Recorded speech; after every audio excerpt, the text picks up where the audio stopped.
Mbote best music. Mindule zana ba chambre belé kasi non na poni esika te ezaka ka batunde bazoponela nga besika ona kolayela basusu ba bina za révolutionnaire basusu ba pesa rapé ba oya bango esika mais na za artiste.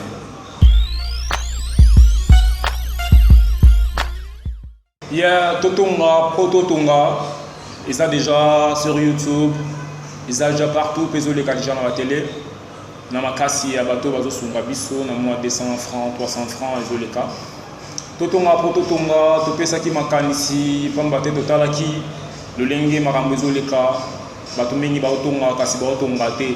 Et on biso to loba ki Totonga, Pro Totonga, pas me maya koluba na quatre c'est ça qui tellement ébélé, puis misu sur le lobby, pas me l'équipe tellement ébélé, puis ma casse.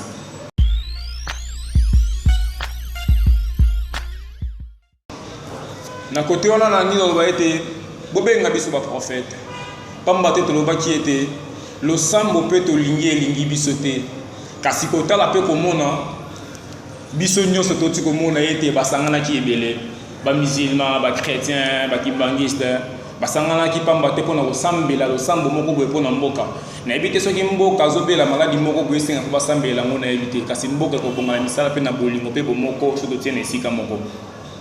Donc to lo baboye. Lo sambo pe to lingi bisote.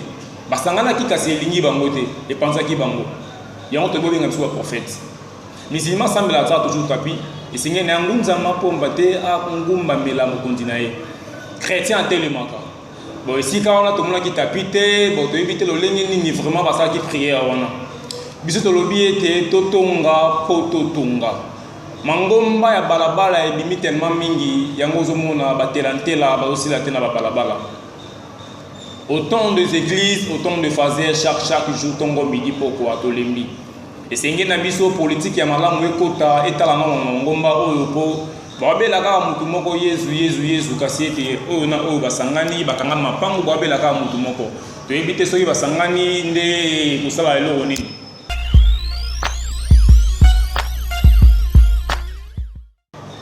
Bon eza penza musique révolutionnaire te kasi ezali musique ya mutu ya kaka musique ya mutu musique ya makanisi ya bwani ya vraiment eza kobima na bilenge lokola biso tozali mingi te pe mingi pe balobaka pe koleka biso bazali kasi baza ta mususu na makoki te to pe bato bakoki kosimba bango mpona baleka na kosala oyo elongobani mpona bato bayeba na komona bango biso na makasi ya nzambe mpe na misala tosalaka nde tozali koleka na bilili mpe na bitando ya mike mpona kopanza kaka sango totonga mpo totonga na kati tolobi mingi na ebandeli ya nzembo tosi na koloba ete pozo esika bozwi afrika opesi na mindele botikeli biso zodo dona makaya bakande za kokola mokombo so azanga mokila tala tina toza kotonga po totonga mabele na biso moko toza koniokwama lokola na ntango ya banoko losambo mpe tolingi elingi biso te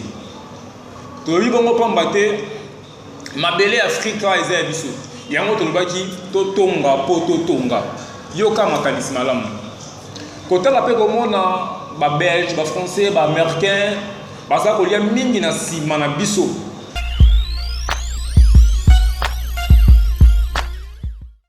Makanisi ya kosala album ezali pamba te mutu ezosala makomi ezali kasi makoki ezate. Mingi bazoloba kaka tozoka bongo na ba radio na ba TV na sala album mais éviter la victoire peut tout le monde en monter.